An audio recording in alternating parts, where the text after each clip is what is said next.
Yeah, I got a lot That's of so food in the cool. fridge and everything, so I'm good on food. Oh yeah. Well, that's good. Yeah, it's I don't have actually to worry packed. about your ass starving. Brother cooked twice. I went shopping. I bought some stuff. I still have You leftovers. Yeah, went out? yes. Okay. I want to go out more, but I can't Like I just safely. like thought about that. You're like, The only time, only time I go out is when I visit my parents or when I go shopping. All right. And oh, that just yeah. yeah, yeah. I was actually supposed to take my mom somewhere yesterday or 2 days ago. So that day, I woke up at 10 p.m. because I passed out around 6 earlier that day, and I stayed up to 8 a.m. And the caller, I was like, you know what? It's still snowing, Mom. Can you reschedule? It's getting pretty high over here. How is the weather over there? You know, it snowed in Vegas. Yeah, I saw that, dude. KK put it on Twitter and everything. Yeah, it was crazy. Weather is pretty. It's not the worst, honestly. It's pretty good for Michigan, not gonna lie. I mean, we get snow here and there. We still have snow outside, and yeah, it's not like we have 10 or 15 inches like back in the day. That was horrible. Oh yeah. Yeah, that's pretty bad. But yeah, it's not bad. It's gonna be 18 degrees later, 17 degrees, 16 degrees. 18 degrees. My gosh. Gosh. So glad I don't live in that anymore. Right? My goodness. I would hate that. All right. So already I've been recording for like the past 2 minutes, but regardless, this is episode. Didn't even tell me. What episode is this, Vanessa? Oh shit, you told me and now I can't remember. 9. Episode 9 of the TurnBased podcast. I am your beautiful, luscious, and grateful host, Riku the Best, Riku X Pain, the Dark Knight, whatever you prefer to call me. Looks like a Nintendo Switch right now. I'm gonna end this podcast right now. I'll catch you guys later. And I'm your co-host, Fruitcake. Boo. Welcome to the podcast, everybody. Episode 9. Boo. I was gonna hold 8, but then my body was like, no, it's a 9, girl. It's gotta lift the other finger up like, girl. So yeah, welcome everyone. I don't know if you guys know this, but Vanessa dyed our hair. Can we get a round of applause, please? I went back to black. No, it's not really black. It's like grayish, ashy. Oh yeah, you can really see when you turn your hair. Yeah, you it's can so really cool. see it. They made it so that it changes colors in different lighting. And I was like, oh, awesome. I honestly kind of left it to the hairdresser because he was like telling me like what would look good and stuff like that. And I was like, I trust you. Do whatever you want to my hair. Make me look beautiful. Yeah, dude, you did a really good job. Really, really happy with it. That's good. Never had gray, ashy hair before. Now I can embrace my old lady status. No comment. As someone who would call her old all the time. Oh, yeah, man. you call me old all the time. I'm sorry. Cancel this man. Don't cancel me, please. Time to cancel this man. But yeah, hopefully everyone is having a good day. You too as well, Vanessa. And we're recording this as of Wednesday. We have a few topics, of course. You guys sent us some stuff over on social media, on Vanessa's Twitter. And yeah. Did we want to start with those topics, or did we have we can get to that later if you want. Okay. What is the topic for us today, Riku? Insecurity. We're all human beings. Yes. We are built a certain way, so to speak, and naturally we have things we don't like about ourselves, and that's normal. It's a normal feeling. Not everyone is perfect. We're not meant to be perfect. However, we kind of disagree with certain things about ourselves, which, like I said, is perfectly fine. And I don't want to start off talking about myself. I have a few things I definitely don't, like about myself, but it's fine. I'm gonna pass it over to Vanessa. Make me start first. OMG. Wait. So yeah, is there like I know I kind of know how your mind works and everything, so it's like whatever. Is there anything that you don't really that you care to talk about anyway that you don't really care for about yourself? Okay, y'all, I'll sit back. Let's go. I'm pretty open talking about insecurities, and I've gone through this kind of like evolution, I guess. I actually posted it. Yeah. I would like to say I'm an Espeon now. Wow. Okay, Eevee. I went from an Eevee to an Espeon. No, I'm kidding. Yes, actually, I posted something yesterday on my Instagram, and it was a picture that I did a while back, and I had a quote on there and everything, but it was referring to being very confident. Now I'm 31. I'm in my 30s now, but I have never been this confident in my life, like ever in my life. It's really weird that I'm more confident in my 30s than I ever have been in like my 20s or my teens. And that I feel like that's like super normal. I feel like a lot of people think, especially with what we do on the internet and like doing social media and stuff like that. And for me too, like I do cosplay. A lot of people think that you have to have this confidence already to get into those sort of things. But for me, cosplay and streaming kind of brought all of that out in me, because I was a very shy person back in the day. And yeah, there's a lot of things I'm insecure about. Like I think we touched on it. I think we touched on it on our bullying podcast, actually. And we talked about it a little bit. And Yes, I and think we the have Ninja talked D's about episode of the podcast, we talked about like the pressures of streaming for Mm. females. We talked about it a Mhm. little bit in that podcast as well. Yeah, and I touched on one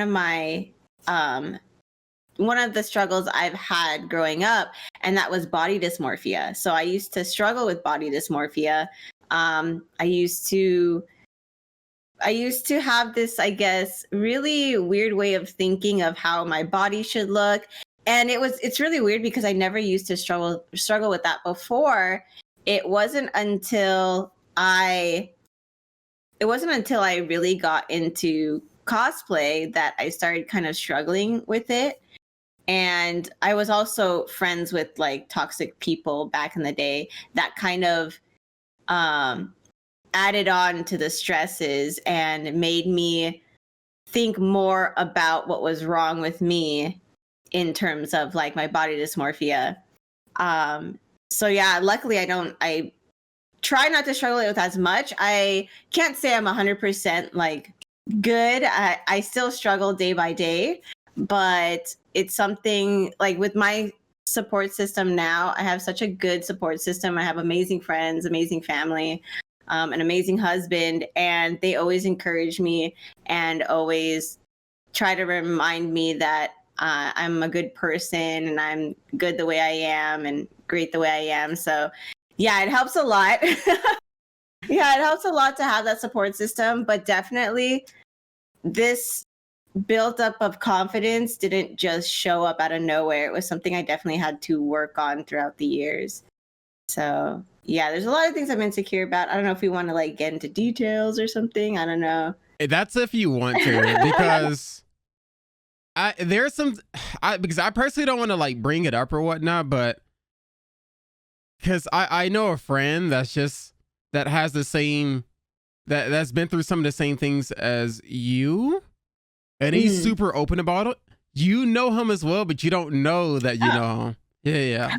Oh, okay. Yeah. But that's all I'm gonna say about that. Unless I was gonna see if you're gonna bring it up at all. If not, then I'll just leave him out of it, because he's super open with it as well.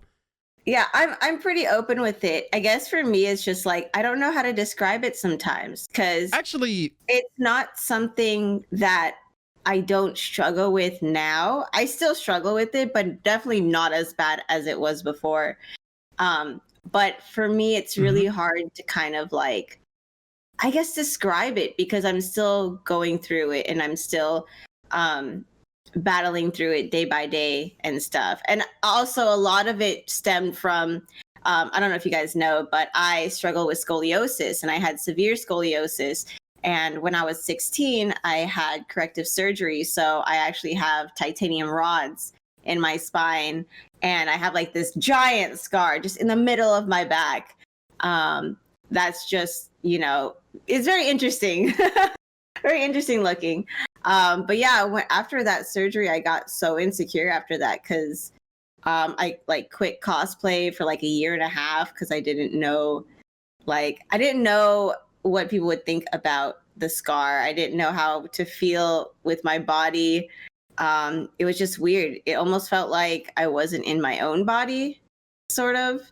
And there were things that I struggled with, because having titanium rods in your back, there's certain things you can and can't do. So like things as simple as like maybe arching your back, or like let's say you're gonna pose, right? And like arching your back is like one of those poses, you know, to like for cosplay and stuff. I can't really do that because, you know, my back has rods in it, so and you can't really bend titanium rods. Or like when I was a kid, I used to do backflips, and then now obviously I can't anymore. So it was more of just adjusting to my body, and it was at a time in my life where I was already insecure, and then having to go through something as crazy as back surgery, corrective surgery, and then having to just adjust the way I felt in my own body. It was definitely really hard. So yeah, I don't know. It's very, very interesting to talk about. I don't really talk about it that often just because it never really comes up. I don't mind talking, but yeah, it just never really like. Yeah, just something up. I guess if someone brings it up in like chat, and then you'll speak more on it. But yeah, it's not something you normally speak about a lot. And well, when you were a kid, I tried to do backflips and it didn't work out for me. Like I even bounced on my mom's bed and everything, tried to backflip, almost landed on my neck. I was like, yup, never again. Yeah. So well, me and my sisters were crazy. We did like crazy stuff. Yeah, you guys are crazy, like local crazy. We're cuckoo. I don't know if you know this, but the two people I was gonna refer to when you brought up scoliosis is, you may not know, but Valkyrie, she brought it up on her Twitter. She also has it, and a good friend of mine, Rhyme Style, also has scoliosis. Which I wanted to bring up. It's actually very common. So I don't know if you remember in my elementary. So the reason why I found out I had scoliosis was in elementary, they told you to like, you know, bend over and then a nurse will check your spine to see if it's aligned. Yeah, I don't know if you guys ever had to do that, but my school, we had to do that. I just remember having to do that all the time. I had to think to myself, like, did we actually go through those like exercises? Or I know. It wasn't really exercise. It's just like the nurse would come in and she would like, they would check your spine. They would check your like physical and stuff like that. And that's how they found out I had scoliosis. And that was when I was, oh gosh, I want to say when I was 10 years old, I think. Young Padawan. 10 or 11 years old that I found out I had scoliosis. And I just remember the nurse getting another nurse and being like, you know, like, and so I remember the nurse like writing a letter, and then I had to give it to my parents. But at the time, my parents were illegal. So both my parents were illegal. They came from the Philippines. And so having to go to the doctor and get like a brace made or get surgery done, it was very scary because my family, like definitely my family didn't have enough money at the time for that. So we kind of just didn't ignore it. Like my parents would take me to this like masseuse that would kind of like force my spine straight. It was so painful. It was like every Wednesday or every Thursday I had to go, and it was the most painful thing ever, and I hated it. I hated going every Wednesday or whatever. So but then after a while, so my scoliosis is actually hereditary. My aunt has scoliosis. So it got passed down to me. And so there's different kinds of scoliosis. One's hereditary, one's just because you have bad posture, or you probably don't you carry too many heavy things. Sorry. Adjusting. But no, you can get scoliosis or you could be born with scoliosis. I was born with scoliosis. And then when I was about 16, my scoliosis was so bad that my spine was curved at a 90-degree angle. Wow. Holy. Yeah. So I wish I could show you guys like before and after pics, but if you've ever seen the movie Hunchback of Notre Dame. Oh God, no. You know Quasimodo? Like he had like that little hump in his back. Yeah, I had like that was me. Action figure and stuff. Like, ooh. Yeah. That was me in high school. I had like a hump. I kind of walked really weird. Yeah. You would have never thought. It's crazy, yeah. And I had to, so surgery was so expensive, and I didn't want to. So my parents were like trying to opt out of surgery. So what we tried to do first was have me wear a brace. Now a brace is they take a mold of your abdomen, and then they make a brace that will force your spine straight. So it's this very uncomfortable, really tight brace that I had to wear 24/7 unless I was taking a shower or whatever. Yeah.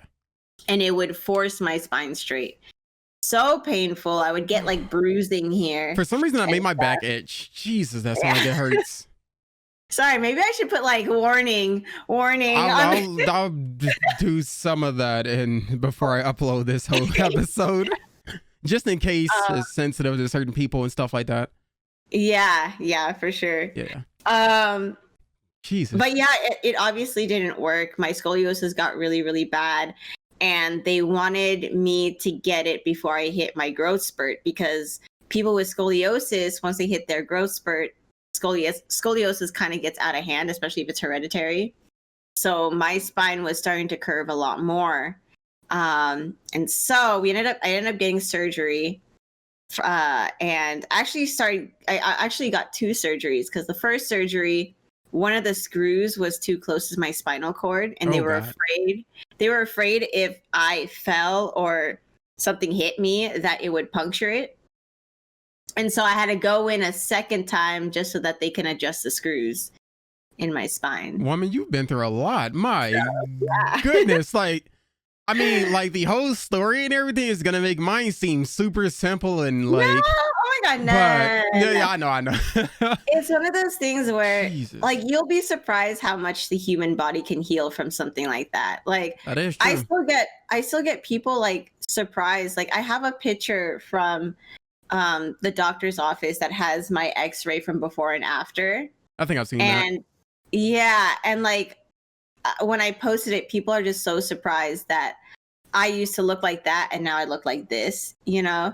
And it's just because the human body has such an amazing I don't know, it heals itself from so much trauma, and it's just amazing how you just adjust naturally to pretty much anything. Yeah. You know, like I have rods in my back, but honestly, it feels like I don't sometimes. It's really weird. So yeah, that's I guess my story. What's really cool after that is when I did start getting into cosplay, people started noticing my scar and asking me questions. And I remember this one memory, and it's so sweet. I was at Long Beach Comic-Con, and this is when I was working with Gamefly at the time. And I just remember this lady came up to me, and she's like, "Oh, I don't want to bring this up, but I noticed the scar on your back." And I was wearing Lilith. I don't know if you know Lilith from Darkstalkers, but she has like this. Oh yeah, I feel like her back is out. Yeah, her whole back is out pretty much. And so she comes up to me and she goes, "I have scoliosis." Like I told her, I was like, "Oh, I was born with scoliosis and I had surgery for it." And she's like, I have scoliosis, but I'm afraid of surgery. Like, is there any tips that you can give me? Like, how's the recovery time and all this stuff? And we had this like long talk. And I think some of the Gamefly people, like usually they want us to like talk to everybody and everything. She stayed on you for a while. Yeah, I think they noticed that I was having this heart-to-heart with this person. Mm-hmm.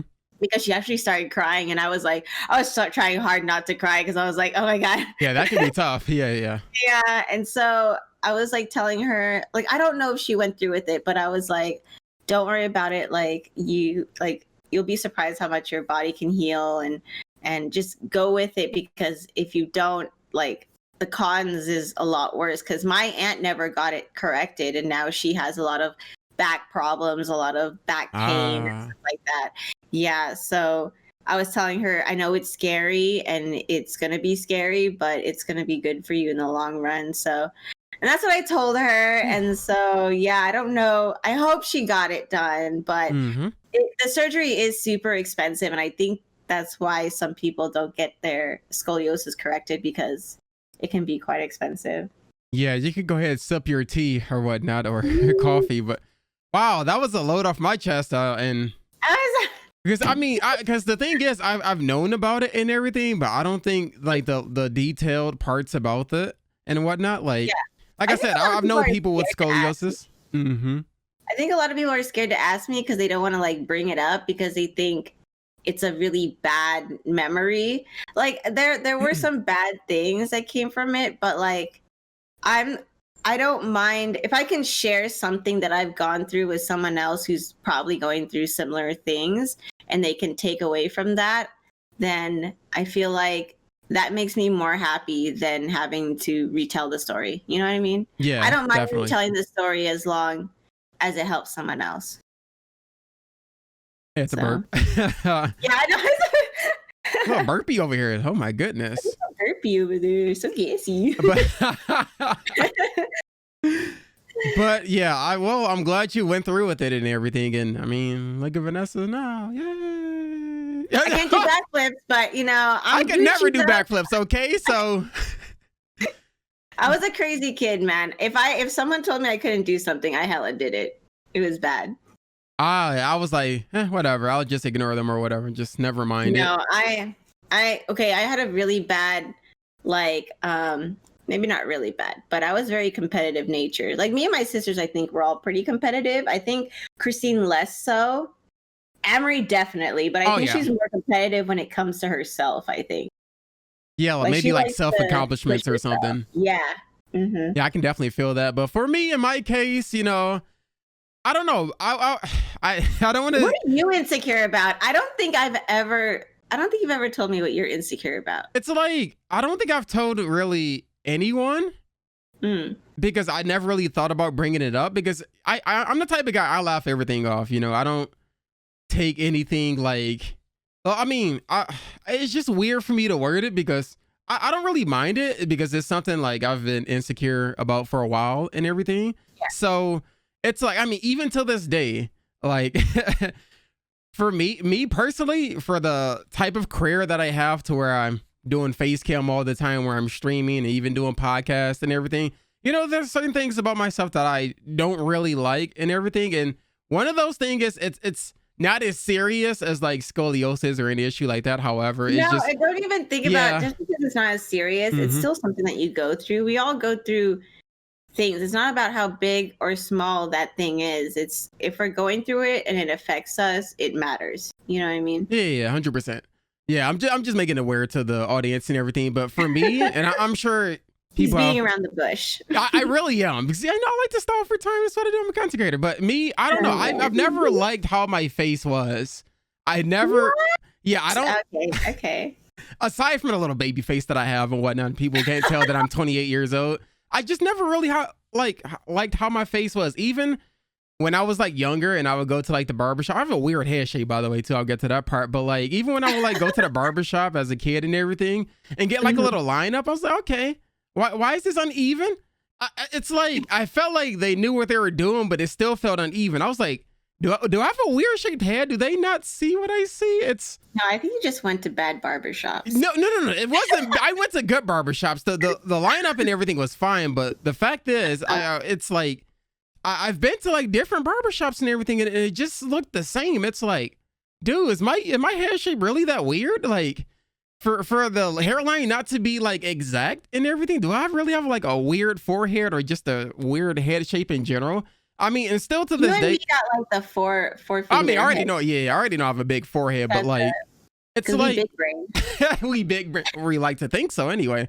But I mean, that as well as like, yeah. I mean, it's not like I've been made fun of for it or anything. It's nothing like that. It's just something I noticed myself. I don't know, because of like when I do face cams and stuff at like certain angles. Like, I don't really like taking pictures because of it, if anything.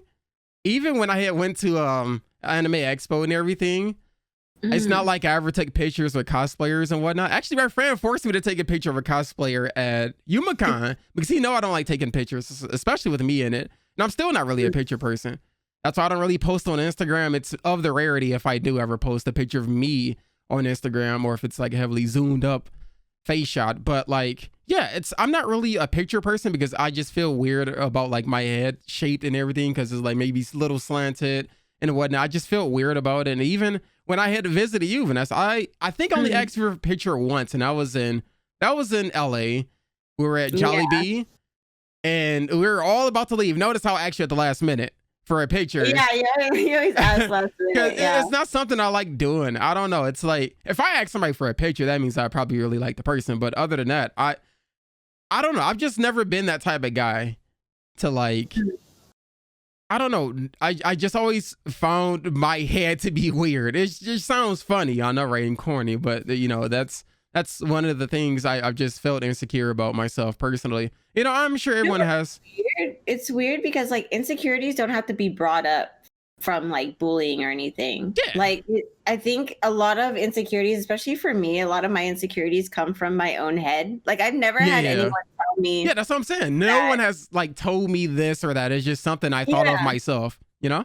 I think because we're so critical of ourselves, and you know, we're the ones looking at ourselves in the mirror all the time, and we have like this, I guess, image of how we should look or like whatever, you know? And I think it definitely is something I struggle with, and I guess you struggle with too. It's just being super nitpicky about our own image. Yeah. Like I said, still to this day, I don't know. I've never been a big picture person and whatnot. Like even when I was younger, it's just something I never like doing. And like hell, even now, like go on Instagram and like see how many pictures I've posted of me on there. But yeah, you never post anything on Instagram because I tell people I have nothing to post. Like I don't leave my room. I don't like taking pictures of myself, but yet I record every single day. It's kind of a hypocrite, but you know, it's just how I think of it. No, I don't think it's hypocritical. It's like, it's just our own like mindset and stuff. Close your mouth. I'll keep talking. But I feel that because I hear Murray in the background. But I feel like your food is here or something. But yeah, you're fine. But yeah, it's definitely not something hypocritical. And like I said, it could be something simple. It could be something maybe. It can be any issue. It's just as long as you find it insecure. Like if it's something you don't really like about yourself. Like I said, it's completely normal. And like I still feel this way. It's not like it's not like I hate myself or anything. No, I love myself. I'm still the goofy person that I am every single day. I try to stay positive. It's not going to change who I am. It's just something, you know, I guess I just only me I recognize as an insecurity and whatnot, because no one really brought it up. It's not like, oh, like even when we crack jokes or my Twitch chat is roasting me and everything, none of that is brought up. I was like, oh man, like I call myself ugly every day. I'm obviously joking about that, you know, and everybody in my Twitch chat is like, no man, you beautiful, come give me a kiss. I was like, yo, chill, you know. You guys are actually hilarious about that too. Yeah, no, your chat's so funny. And I think, yeah, sorry, the dog sorry. He's going at it right now. He's in protective dog mode. I think it's because I'm the only one here too. Oh, he's just making known that someone is here. He's like, yeah, don't come to this house. I run this. Like, my mom is still here. Yeah, they didn't leave. They're not in San Diego. They're still here. Yeah, Big Wolf. Want to fight about it? But yeah, it's like these insecurities that we have. It's definitely something that I feel like we brought up on ourselves sometimes. Like, yeah, it could definitely be from hold on, I'm gonna turn off my thing. Yeah. It could definitely be brought up from like bullying and stuff like that. And maybe one or two comments that you see on like YouTube or on Instagram or something. But if we're talking about YouTube, man, I just get like some straight up racist stuff, like some off the wall. Not so much anymore, but like the earlier days when I was blowing up and getting more attention, yo, I used to get some real outlandish comments on my videos that had nothing to do with me. I'm like, sir, you wanna hug or something? Like, yo, have you spoken to your parents today? Like, what's really going on? But well, I'm gonna close my door. Yeah, definitely do that. So as I've said, it's not something that others really bring to attention. Not always, but like for me, in my case, it's something I've noticed myself, and it was never really brought to my attention by anyone. It was just something. You know what? You know, after just looking at myself enough, I was like, you know what? I think I have a weird head shape. Hey, you know, like, you know, stuff like that. But, you know, I embrace things like that because imperfections. I had a good quote. Vanessa, can you talk? I need to think of a nice, sappy quote. I think it makes you relatable, honestly. Like when people, especially people like in the spotlight, I feel like it's good that they talk about their insecurities because it makes us more relatable and people can understand more that we're just human and we still have our own insecurities. So I don't know. It just makes us connect with our audience more, I think. Yeah, I'm curious to know if any of you guys that are watching a podcast in the chat below or send it over on Twitter or message me if you guys are insecure about something and that you're openly, willingly, you know, wanting to talk about and whatnot, just let us know. Or if you wanted to, you know, pressure, no pressure. But I had a cool quote to think of, but it just left my head or whatnot. So it was something about Murray's bark kind of just yeah, Murray is in defense mode and he ended his turn. So it's like, yo, but I mean, you can check and see what other comments and topics we got over on the social media. You can check out. We did get a pretty good amount of topics, which is really, really cool. I really appreciate you guys sending in your questions and stuff like that because some of you guys have really good insight and really good questions and topics for us. So I will go ahead and do that. And for the people with troll comments, I still love you, but not this time, Chief. I still love you. Don't get me wrong, but nice try. Not this time. Nice try, guy. Okay, so the first one is from Lawrence. Hopefully you can't hear Murray. I don't know why he's still barking. So the first one is from Lawrence Brenner. He says, he would like to know what it's like working with companies and sponsors, and how you guys come up with terminologies like uwu, weeb hunter, and all that stuff that you use on your stream. Okay. It's gonna be mostly Vanessa answering, but I want to pitch in this only because I'm really, really picky about my sponsors. I get a lot, and I just how can I say this in a way that won't come off as rude? I'm very picky about my sponsors. If it's something that won't benefit me and my audience, I won't even take it into consideration. Also, yeah. I don't know. Quotes for me just come natural. Yeah, you're really very like. There's so many things that are quotable on your streams and YouTube. It just happened natural. That's how I talk. Yeah. And if I were to speak with a normal person, I probably couldn't even start a conversation. I'm not a good conversation starter. I'm really not. Really? No, I am not. Right? Really? I think you can carry the conversation pretty well. I'm better at pitching in and carrying, but not starting. Oh, gotcha. We've had some awkward silence before. We have. Ooh, I don't know. It was only once. Yeah. Only once. I mean, I feel like we're always like talking and we always like but then again, out, like, on Discord and stuff. Yeah, but then again, this was like a year ago as well. So that's true. Yeah, that's true. Yeah, I guess for me in sponsorships, like if it's something that I don't personally do or use, I won't even bother with it. I know I actually got hit up like a couple weeks ago by a vaping company, and I don't vape or anything. I don't smoke. I don't vape or anything. Can I pause you on that? My niece had to tell me what vaping was because I had no idea. Continue. Really? That's funny.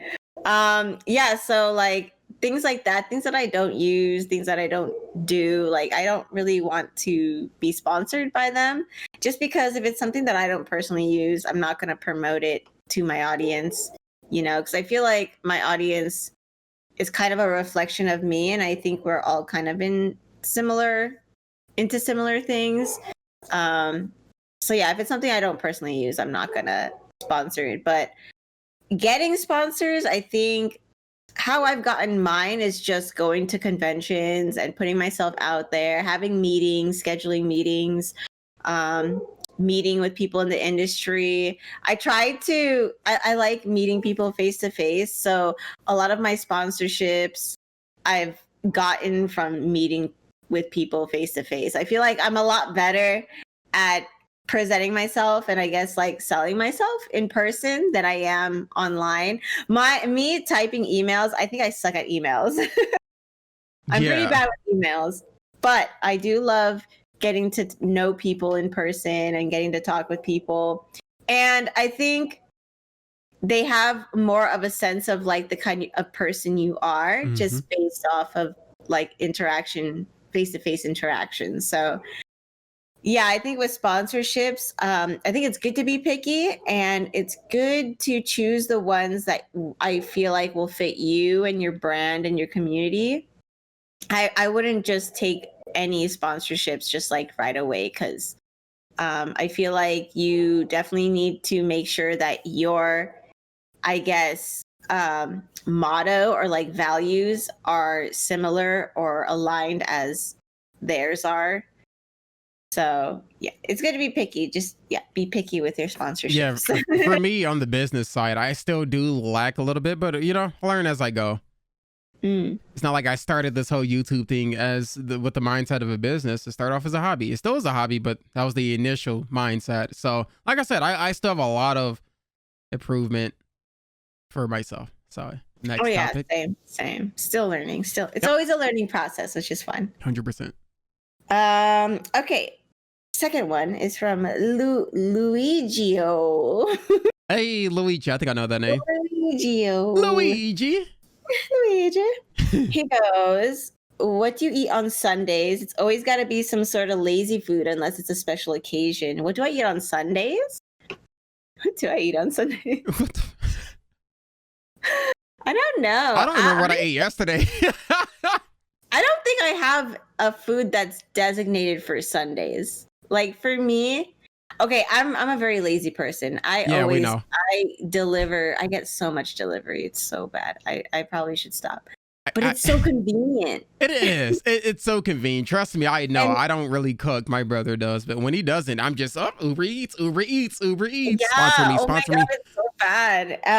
But also, I mean, plus with the whole pandemic thing, you don't really want to go out too much and all that stuff. But yeah, I don't know. It just depends on what I feel like eating. I'm the kind of person who craves a lot of things. Like I crave so many different things. So it just depends on what I'm craving that Sunday and what's open on Sundays. Yeah, definitely. That's pretty much how I choose what to eat. I don't know. I eat whatever I want. I just eat whatever at this point. Like I try to eat something different every day, because growing up, I used to eat a lot of the same stuff over and over, and I hated that. But we didn't really have the funds to get extra expensive things. We had to get what was convenient for the whole family and whatnot. So now it's like I literally eat something. Like tomorrow I may only eat fruit and vegetables. You know, you never know. Yeah, never know.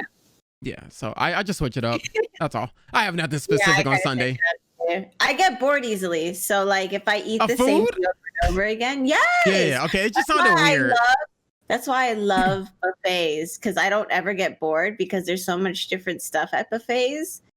And so yeah, I just pick whatever. I went to a buffet once. When I went to the buffet, you wanna know what I ordered at a buffet? What? Caesar salad. That's it? That was it. You didn't go into the lines for the buffets and like get all the desserts and food and oh my goodness. I don't know. I think you're a bird. I just pack out my salad. You eat like a bird. Oh my goodness. Okay, next question. Next one's from R. Freed Rooks. What's up? How about proper time management?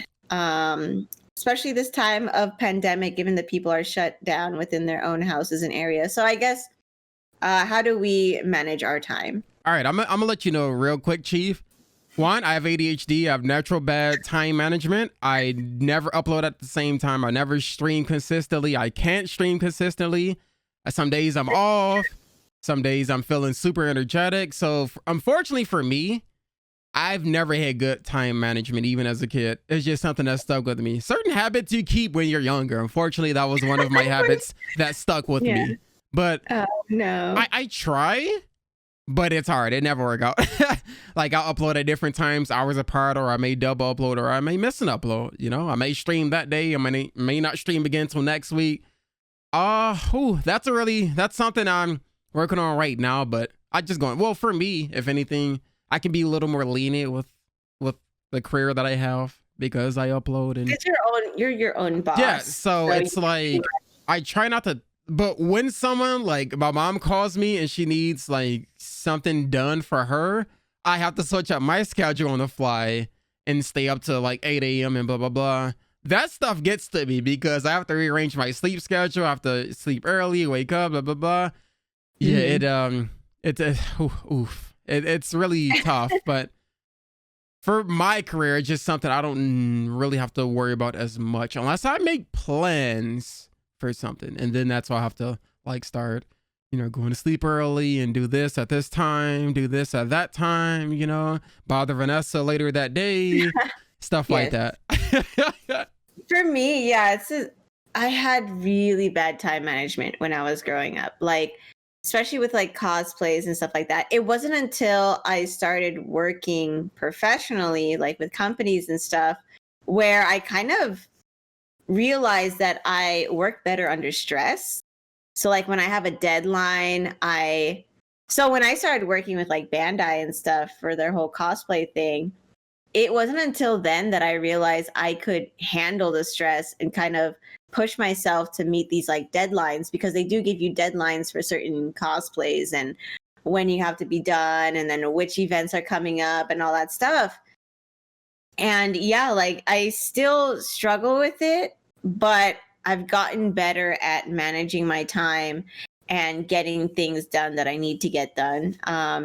I think it's a little bit harder now just with the pandemic. I feel like everyone's feeling a little bit lazy, just because we're all stuck at home and it's kind of like gloomy and we're kind of all stuck in our heads and stuff like that. Mm-hmm. But yeah, I think for me personally, being under stress and being under pressure and having that deadline, I think pushes me a lot more. I know without the deadline, I would probably procrastinate like crazy. 100%. That's how I would do in school too when I would have projects. Like I've Yeah. had days where I didn't sleep at all. I would stay up, of course, listen to 13 OST while working, and then like go to school the next day without going to sleep. But yeah, working under pressure is something I've always been doing, unfortunately. But it comes with how I am. Ha ha ha ha. I don't know. It's very interesting because I think when we do put ourselves under that pressure, and that's the thing too, you kind of have to put yourself in that situation in order to really see if you can handle it. You know what I mean? Mm-hmm.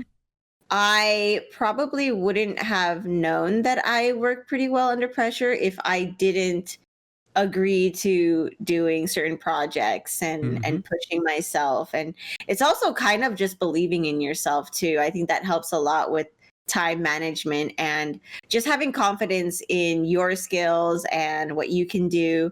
I think that helps a lot just in general with everything. Yeah. So speaking of this one sponsor I took, it was a Bleach mobile game, and I think I actually, because I had to put certain amount of ads in my video, like somewhere in the middle, and then towards the end I had to pretty much talk about the game and everything. I think I did that like last minute. I was like, some things never change, huh, Riku? Oh man. Yeah. I know. I mean, it still happens. I think we're both still learning, and I definitely, I still do struggle with time management here and there. But it's all about just practicing and just, I think keeping a schedule also helps a lot for me. I always write in my planner what I have to get done, what I can do. Like even if it's just planning the day, I think helps a lot. Yeah. Like plan what you need to do for the day. If it's laundry, if it's, I don't know, if you have to go grocery shopping, Take whatever. a shower at this time, you cook at this time. You'll be surprised how much time in the day you have. Yep. Once you have it all kind of like lined out and written down. Once you get all that out the way, you have free time. Woo. Yeah. See, we just saved you some free time right there. Where my hug at? No, I'm joking. Air hug. And it's a little Air hug. Yeah, air hug. Oh my goodness. Okay. Next one from Cinepresto. He goes, I'd love to hear you guys talk about Twitch tips. So twitching, streaming, Twitch tips. I All right, listen here, Buster. No, I'm joking. uh, Buster. Twitch tips. Okay, so back to the scheduling thing and time management. So, because I don't think it's for everyone, but it definitely does help out if you want to know those people, because there are X amount of successful streamers without an actual streaming schedule. It's just because they're a community understands and blah, blah, blah. But having a schedule does work. If you decide not to have a schedule, that's okay as well, you know, but try make a schedule and see how that goes. If you aren't able to make a schedule with your like work hours or with your work schedule, then probably maybe stream on your days that you don't work. I would say definitely think of some emote ideas before you even get to the part where you can create one. Do not worry about Twitch partnership. That should never be the goal. I mean, extra emotes sounds nice, but the goal is to just create a community, a positive community, hopefully, you know, positive one. That's the key word, that you can vibe with, that vibe with you, you know. And as far as the games, I don't really have anything to say about the games. I would say, since you brought up Twitch, I'm going to throw something in for like the YouTube side of things for me. So basically, I get involved with the Dragon Ball community from my perspective by playing the games. And then, you know, I started reaching out to other people in the community as well, making friends, conversing with my audience, even if it was like the little amount of people at the time before I got to where I am right now, conversing with the people over social media and, you know, reading every single comment, as many comments as I can. For me, for you, will be Twitch chat and everything, but just having that interaction with your community, definitely, regardless if it's 1 or 2 viewers, just know that you're there just talking with them and they have someone to respond to, you know. And I'm gonna let Vanessa take care of the rest of this, because I'm a YouTuber, I ain't no Twitch streamer. But I think my biggest advice would be, don't think that you have to have everything down when you start streaming.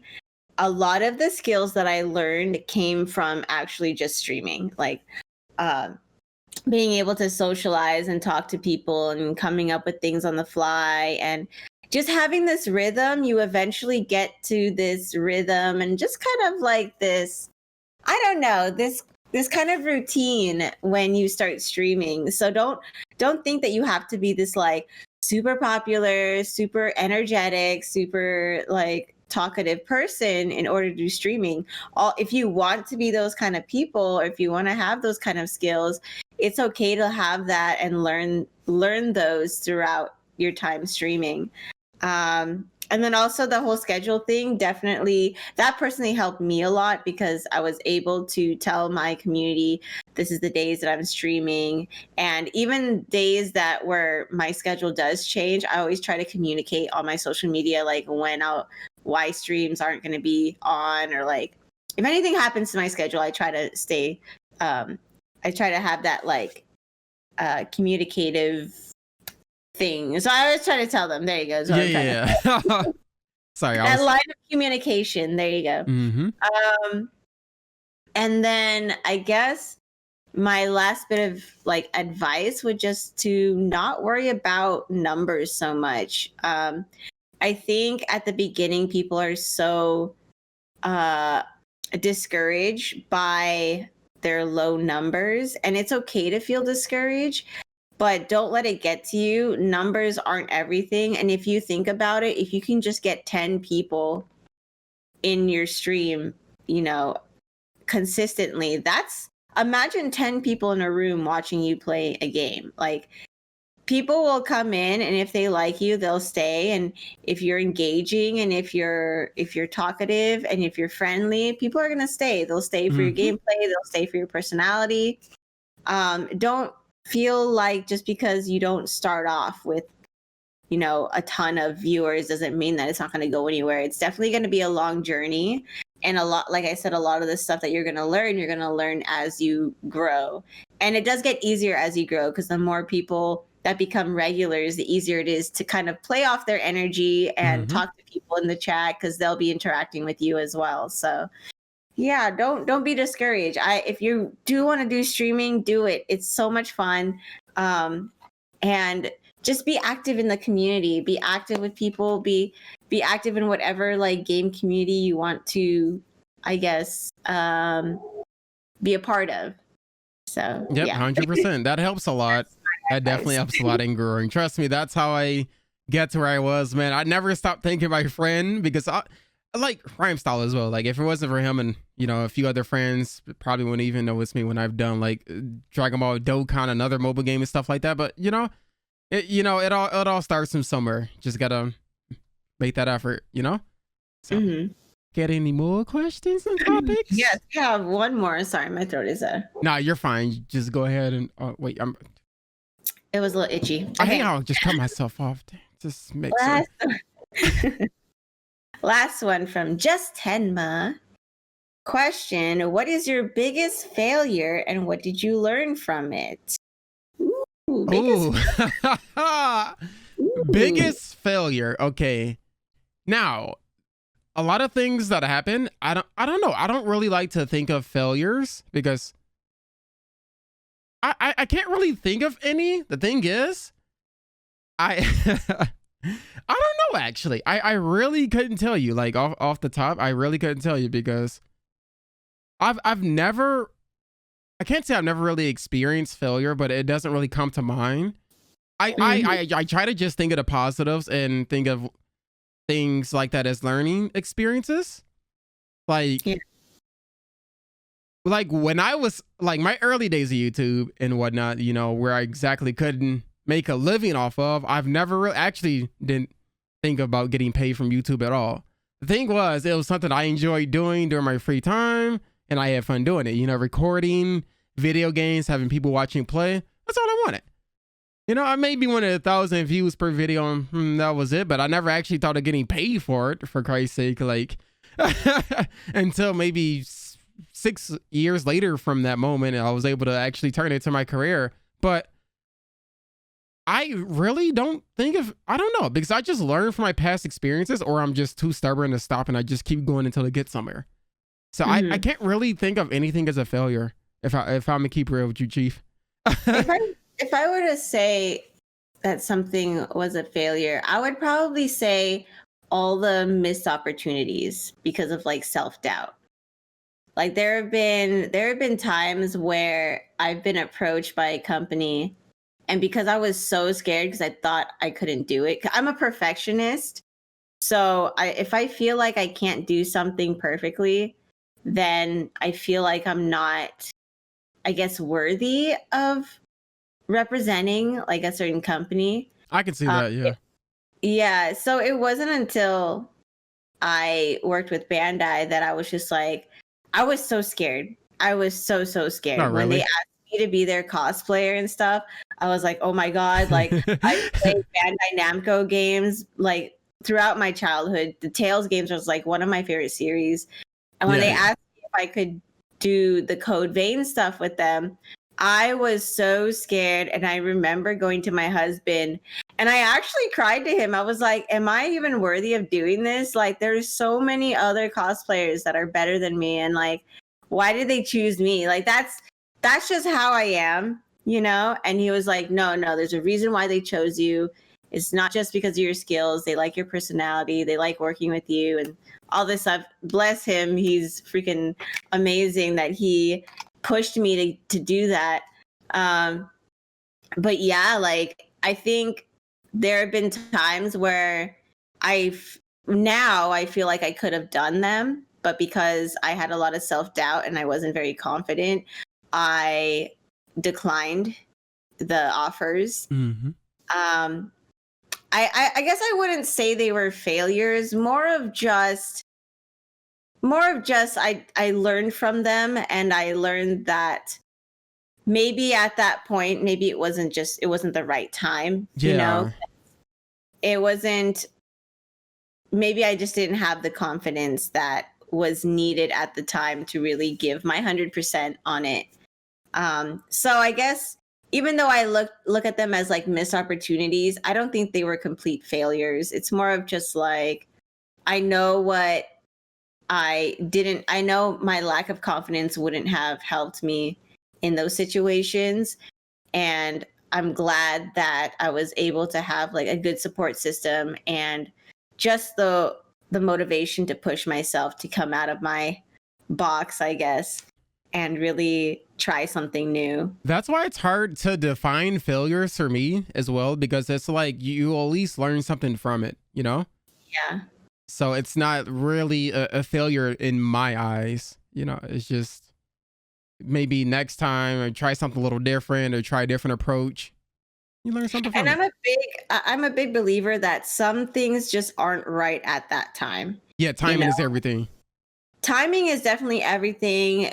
Like how you are mentally, how you are physically, it all plays a big part. And sometimes things will come up and maybe, I don't know. It's just sometimes things come up and it's just not the right time and you're not in the right mental space for it. But it doesn't mean that the opportunities will go away. You'll, as long as you continue forward, doors will always open for you. It's just finding the right time to say yes to that one door, and being able to push yourself and go through with it. So shout out to Bandai, because this podcast probably wouldn't be a thing. Remember, I found you from a retweet, so. I know. It's, so many. I'm so glad that I said yes to that opportunity, because it was such amazing memories. Like, yes, we worked so hard. Everyone worked so hard. There were days where we were so exhausted that we would just pass out from exhaustion. And I have like cried so many times, and some of it happy tears, some of it stressed out tears. Yeah. But no, I met so many amazing people through that, and I had so many amazing memories. And actually, it was a couple days ago, I think, that, you know, how Facebook like shows you the memories and stuff like that. So I guess like a couple days ago, or like a few weeks ago, it had showed me some of the Code Vein stuff and like when it all started. And I was like, I miss all these people, and it was such good times. And I'm super proud that I did that, because even though I was so tired, I can say that I worked my butt off, you know? And I did that. Yep, that's me. And I had such amazing memories, and I met so many cool people. Yeah, it was, I wouldn't take it back ever. Like, even the hard times, like I never want to. We need some tears, Vanessa. We need some tears right now. We need to get an emotional Vanessa scene right now. No tears. I already cried. I actually, so yeah, that day when I saw it, I like kind of teared up. I was like, oh, because, you know, you also wonder how everyone's doing, and you hope everyone's doing well. And like this, I guess this whole pandemic has just pretty much opened my eyes to, you know, going from the year before, I was traveling like pretty much every month to a convention. Tell me about it. Oh my goodness. And working so hard at every convention, and then all of a sudden this 2020 just throws us a curveball and there's nothing going on. Yeah, you know? Absolutely nothing. And it really made me feel like, man, like, I know I didn't take for granted being with those people and like having those fun times, but it's like, oh, you know, I wish I could have that again. You know what I mean? But I know eventually it'll all go back to normal, and people will travel and people will hug and hang out again. And I really look forward to that. I really do look forward to everyone just like, I don't know. I think people need other people. Human interaction, yes. Yeah. And that's why I'm super excited for this year, because the vaccine's coming out. And yeah, I just want everyone to have that again. Just enjoy each other's company. Yeah, man. 2019 was that year. Man, it was my first time traveling. And then I went to 3 different states. Oh my goodness. 2019 was like the best year ever. I'm just going to say that right now for me. That was my year, okay? That's like, none of my New Year's resolutions can beat 2019, okay? That was like top tier. That's like tier 0, okay? That's in its own tier list. Yeah, 2019 was wild. I really enjoyed those experiences, and looking forward to doing more of that in the near future when all these vaccines start getting distributed to the public and everything. Of course, it's a priority chain is going to go for the healthcare workers and the elders. You know, it's going to eventually get down to us. And so we just got to keep hope alive. Stay safe, man. Stay safe. Yeah. Yeah, but that was pretty much it with all the questions. That was all of them. We had pretty good amount of questions, actually. Yeah, you guys gave us some really good topics to talk about, and hopefully we were able to help with our two heads or whatnot, or small brains to help figure out your situations and your questions and whatnot. But no, like, all jokes aside, I mean, I really do enjoy answering the questions you guys give us, you know. Really Please continue to submit questions or topics. Nothing is off the table as long as it's not too crazy. But I'll decide that, but no. Yeah, I mean, we'll decide. We'll decide. But if you guys have any concerns, any questions, or any topics that you guys want us to cover, please make sure you send it to us on Twitter or even on the comments below in the video. We would love to answer more of your guys' questions. I think a lot of you guys had really good ones. And yeah, I enjoyed talking about them. They were a lot of fun. Like, comment, subscribe, tell them. Like, oh yeah, what's the YouTube thing? No, just tell them to like, comment, subscribe. This isn't my main channel. I don't like start screaming, oh, Rika the best, better. No, this is the podcast with us. Hit the bell. Yeah, hit the notification bell. Like, comment, subscribe. So if they hit the bell, they get like a notification? Yeah, it will be because the bell shows you all. Something? Sorry, I'm new to YouTube. I thought the bell was like a follow or something, but not a subscribe. I don't know what they thought the bell was. So the bell is just really to get notified of only personalized updates or everything. So anything they put on the community tab, any video they like, any video they upload. Okay, hit the bell then. She said, well, hit the freaking bell. Wait, I wish I had I used to have a bell, actually. You're gonna hit the bell, weren't you? I was gonna hit this. I don't know. I don't think I have it on my desk. I think it might be in storage. Oh. Yes, ring, ring, ring. Ring, ring, ring. I do have a bell somewhere. I have a bell from Beauty and the Beast. No, not that bell. Stop. Is this the bell? Is that the bell you're talking about? You can't ring her. Stop. I'm just gonna end it off here. Have a good one, everyone. Thank you for listening. Ooh, woo.